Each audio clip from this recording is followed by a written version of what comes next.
जय हिंद दोस्तों, आपका स्वागत है हमारे YouTube चैनल एबीटी जीके में। मोस्ट इंपोर्टेंट दोस्तों एसएससी जीडी कांस्टेबल के संबंधित दोस्तों महत्वपूर्ण क्वेश्चन लाए, परीक्षा में पूछे गए सवाल है, बार बार पूछे गए तो याद रखिएगा।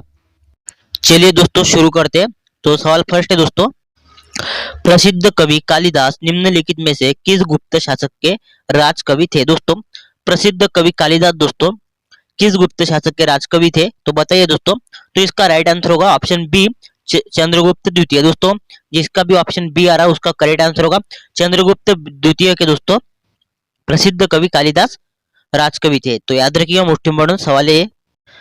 नेक्स्ट सवाल दोस्तों 2 नंबर के लिए मोस्ट इंपोर्टेंट सवाल है, निम्नलिखित में से भारत में खारे पानी की सबसे बड़ी तटीय झील कौन सी है? दोस्तों बताइए, खारे पानी की दोस्तों तटीय झील सबसे बड़ी कौन सी है भारत में?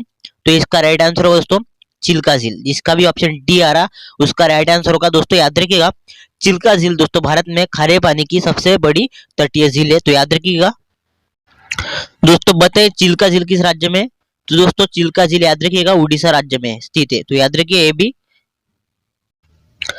नेक्स्ट सवाल देखते हैं दोस्तों 3rd नंबर के लिए, भारत की सबसे बड़ी कृत्रिम झील कौन सी है? दोस्तों बताइए भारत की सबसे बड़ी कृत्रिम झील कौन सी है? तो आप सभी को मालूम होगा दोस्तों, भारत की सबसे बड़ी कृत्रिम झील गोविंद सागर झील है। तो दोस्तों जो कि हिमाचल प्रदेश में स्थित है। ऑप्शन सी, जिसका भी ऑप्शन सी आ रहा आंसर करेक्ट होगा गोविंद सागर झील दोस्तों भारत की सबसे बड़ी कृत्रिम झील है। तो याद रखिएगा। नेक्स्ट सवाल देखते हैं दोस्तों 4th नंबर के लिए, निम्नलिखित में से किस बंदरगाह द्वारा जापान को कच्चा लोहा निर्यात किया जाता है? दोस्तों जापान को दोस्तों कच्चा लोहा निर्यात किया जाता है दोस्तों पारादीप बंदरगाह द्वारा। तो याद रखिएगा दोस्तों ऑप्शन ए, पारादीप बंदरगाह द्वारा दोस्तों जापान को कच्चा लोहा निर्यात किया जाता है। तो मोस्ट इंपोर्टेंट सवाल है, याद रखिएगा। नेक्स्ट सवाल देखते हैं दोस्तों 5 नंबर के लिए महत्वपूर्ण सवाल है, भारत में पवन ऊर्जा का सबसे बड़ा उत्पादक राज्य कौन सा है? दोस्तों बताइए दोस्तों पवन ऊर्जा का सबसे बड़ा उत्पादक राज्य कौन सा है भारत में? तो दोस्तों ऑप्शन बी राइट आंसर होगा तमिलनाडु। याद रखिएगा दोस्तों करेक्ट आंसर तमिलनाडु होगा दोस्तों, भारत में पवन ऊर्जा का सबसे बड़ा उत्पादक राज्य है दोस्तों ये तमिलनाडु। नेक्स्ट सवाल देखते हैं दोस्तों 6 नंबर के लिए, भारत में बॉक्साइट का सबसे बड़ा उत्पादक राज्य कौन सा है? दोस्तों बताइए दोस्तों भारत में बॉक्साइट का दोस्तों सबसे बड़ा उत्पादक राज्य कौन सा है? तो दोस्तों जिसका भी आंसर बी आ रहा है उसका करेक्ट आंसर होगा ऑप्शन बी उड़ीसा। तो दोस्तों याद रखिएगा उड़ीसा में दोस्तों भारत में दोस्तों बॉक्साइट सबसे ज्यादा उत्पादक होता है उस उड़ीसा राज्य में।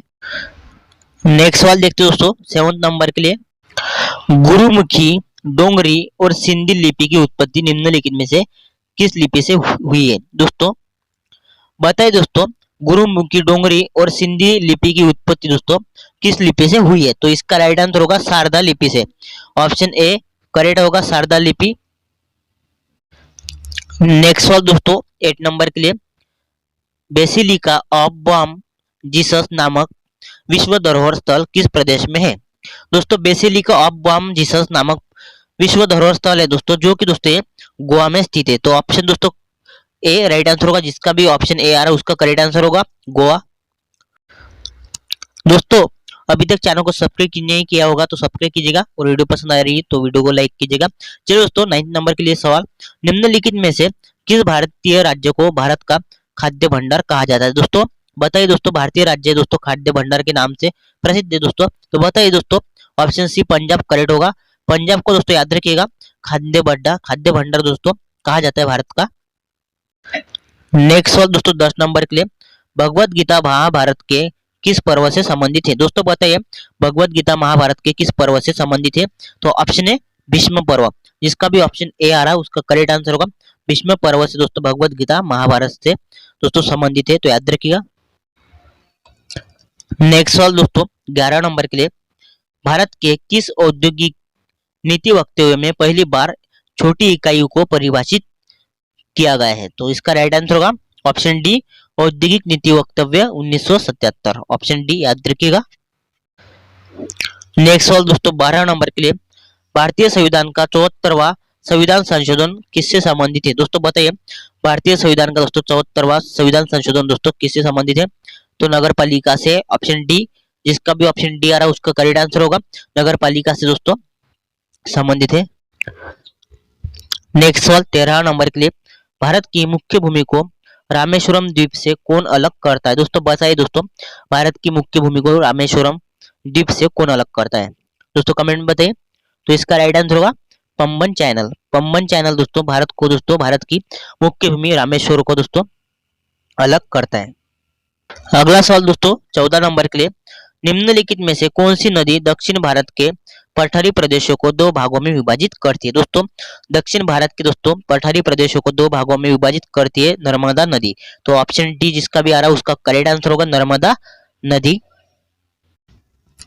नेक्स्ट सवाल दोस्तों 15 नंबर के लिए, निम्नलिखित में से किसने अग्निवीणा नामक प्रसिद्ध बंगाली पुस्तक लिखी है? दोस्तों अग्निवीणा नामक दोस्तों प्रसिद्ध बंगाली पुस्तक है दोस्तों, जो कि दोस्तों ये नाजी नजरुल इस्लाम ने लिखी है। दोस्तों नाजी नजरुल इस्लाम ने, याद रखिएगा दोस्तों, अग्निवीणा नामक पुस्तक है दोस्तों, जो कि बंगाल की पुस्तक लिखी है।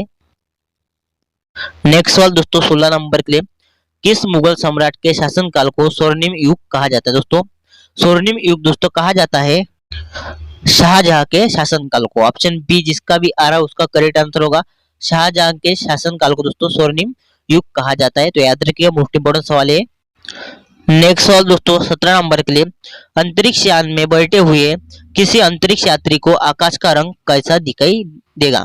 दोस्तों आप सभी को मालूम होगा, अंतरिक्ष यान में दोस्तों बैठे हुए अंतरिक्ष यात्री को आकाश का रंग काला दिखाई पड़ता है। तो ऑप्शन डी जिसका भी आ रहा है उसका राइट आंसर होगा काला, ऑप्शन डी। नेक्स्ट सवाल दोस्तों, विश्व एड्स दिवस प्रतिवर्ष किस दिन मनाया जाता है? दोस्तों विश्व एड्स दिवस प्रतिवर्ष 1 दिसंबर को मनाया जाता है, जिसका भी ऑप्शन ए आ रहा है उसका राइट आंसर होगा। नेक्स्ट सवाल दोस्तों 19 नंबर के लिए, भारतीय राष्ट्रीय कांग्रेस के प्रथम सत्र की बैठक में कितने प्रतिनिधियों में भाग लिया था? दोस्तों बताइए दोस्तों, प्रथम सत्र की बैठक में दोस्तों भारतीय राष्ट्रीय कांग्रेस के दोस्तों प्रतिनिधि कितने थे? तो 72 थे। ऑप्शन ए जिसका भी आ रहा है उसका करेक्ट आंसर होगा। दोस्तों कांग्रेस की स्थापना एलएम हिम ने की है, याद रखिएगा दोस्तों, और प्रथम अध्यक्ष दोस्तों वेमेश चंद्र बैनर्जी थे दोस्तों, याद रखिएगा। नेक्स्ट सवाल दोस्तों 20 नंबर के लिए, निकट दृष्टि दोष या मायोपिया से पीड़ित व्यक्ति के उपचार के लिए किस लेंस के चश्मे का उपयोग किया जाता है?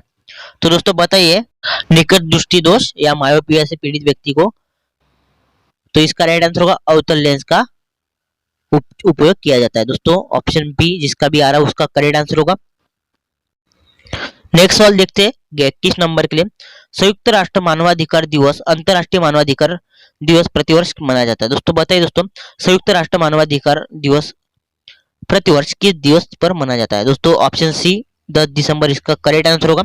10 दिसंबर को दोस्तों अंतरराष्ट्रीय मानवाधिकार या संयुक्त राष्ट्र मानवाधिकार दिवस मनाया जाता है। नेक्स्ट सवाल 22 नंबर के लिए, जलीकट्टू किस भारतीय राज्य का एक प्रसिद्ध त्योहार है? तो दोस्तों बताइए, जलीकट्टू किस भारतीय राज्य का प्रसिद्ध त्योहार है? तो ऑप्शन डी तमिलनाडु। तो याद रखिएगा, जिसका भी आंसर डी आ रहा है उसका राइट आंसर होगा तमिलनाडु दोस्तों। जलीकट्टू जलीकट्टू दोस्तों तमिलनाडु का प्रसिद्ध त्योहार है। नेक्स्ट सवाल दोस्तों 23 नंबर के लिए, प्रथम पंचवर्षीय योजना 1951 से 1956 का मुख्य लक्ष्य क्या था? दोस्तों बताइए दोस्तों, प्रथम पंचवर्षीय योजना थी दोस्तों 1951 से 1956 तक, जो कि दोस्तों इसका मुख्य लक्ष्य कृषि का विकास था। ऑप्शन ए कृषि का विकास राइट आंसर होगा। नेक्स्ट सवाल दोस्तों 24 नंबर के लिए, भाषा के आधार पर बनने वाला पहला भारतीय राज्य कौन सा है? दोस्तों बताइए दोस्तों, भाषा के आधार पर बनने वाला प्रथम भारतीय राज्य कौन सा है? तो दोस्तों ऑप्शन सी आंध्र प्रदेश, इसका भी ऑप्शन सी आ रहा है उसका करेक्ट आंसर होगा आंध्र प्रदेश। देखिए दोस्तों, भाषा के आधार पर बनने वाला पहला भारतीय राज्य है। नेक्स्ट सवाल दोस्तों 25 नंबर के लिए, भारत और श्रीलंका को पृथक करने वाला जलद मरुमध्य क्या कहलाता है? दोस्तों जलद मरुमध्य दोस्तों भारत और श्रीलंका को पृथक करने वाला उसे दोस्तों कहते हैं पाक जल संधि। ऑप्शन सी जिसका भी आंसर आ रहा है उसका करेक्ट आंसर होगा ऑप्शन सी, तो याद रखिएगा। तो दोस्तों आज के लिए इतना ही। आप हमारे चैनल पर नए तो चैनल को सब्सक्राइब कीजिएगा, साथ ही बेल आइकन को भी प्रेस कीजिएगा, ताकि आपको इसी तरह की वीडियो की नोटिफिकेशन मिलती रहे। वीडियो पसंद आए तो वीडियो को लाइक कीजिएगा और अपने फ्रेंड को शेयर भी कीजिएगा। धन्यवाद।